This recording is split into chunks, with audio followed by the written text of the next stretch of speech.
is from the Gospel of Matthew.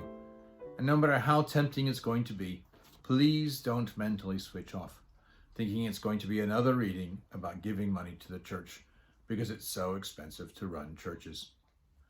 Listen to all three parts. Each is about something different. Only the first is about giving. The next two are about prayer and fasting. There is much more to the reading than just giving, praying, and fasting. What is the common denominator? So our reading according to the Gospel of Matthew, chapter 6, verses 1 to 6 and 16 to 18. Beware of practicing your piety before others in order to be seen by them, for then you have no reward from your Father in heaven.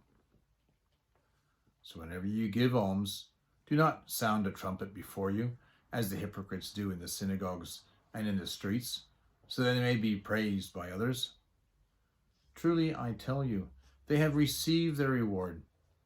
But when you give alms, do not let your left hand know what your right hand is doing, so that your alms may be done in secret, and your Father who sees in secret will reward you.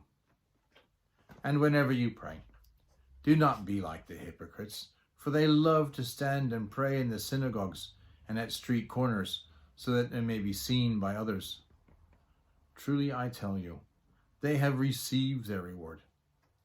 But whenever you pray, go into your room and shut the door, and pray to your Father who is in secret, and your Father who sees in secret will reward you. And whenever you fast, do not look dismal like the hypocrites, for they disfigure their faces so as to show others that they are fasting. Truly I tell you, they have received their reward. But when you fast, put oil on your head and wash your face, so that your fasting may be seen not by others, but by your Father who is in secret. And your Father who sees in secret will reward you. How often is it that we hear the beginning of something and then decide we don't like what's going to be said, at which point we switch off? This reading is really one of those readings, which is why I prefaced it and asked you to persevere. It starts off about giving, sure. It also talks about prayer, and it also talks about fasting. All three are hallmarks of being a Christian, or of being a good Christian. We are asked to give, to pray, and to fast. Yes, it is important to literally do all three of these, but it can also be interpreted more generally. Giving could also be interpreted as being asked to be generous in both money, time, and talents.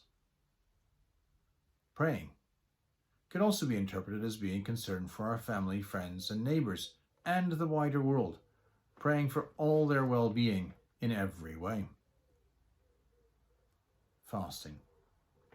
Fasting could also be interpreted as taking care of ourselves, eating the right foods, getting the right exercise, and getting enough rest and time off.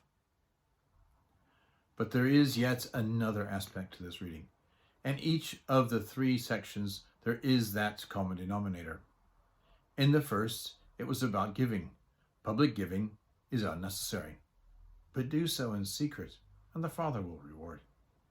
The second is about praying. It mentioned also that public praying was unnecessary. Do it privately, and the Father will see it. And about fasting.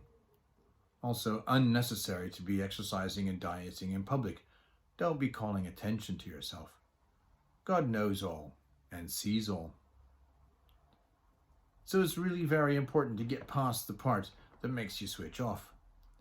If you'd have switched off when money was mentioned, you would not have heard the rest. We are all guilty of it, but we sometimes need reminding because we are not perfect. We are human beings, and it is in our nature to be selfish and boastful. The simple lesson in each of these three passages is that we should be leading, giving, caring, and healthy lives. Therefore, when, not if, we live giving, caring, and healthy lives.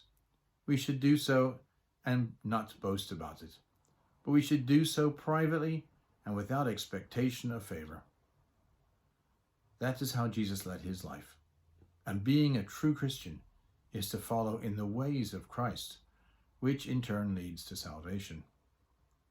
We should trust that we will receive our favor directly from Christ, not from those around us. Amen.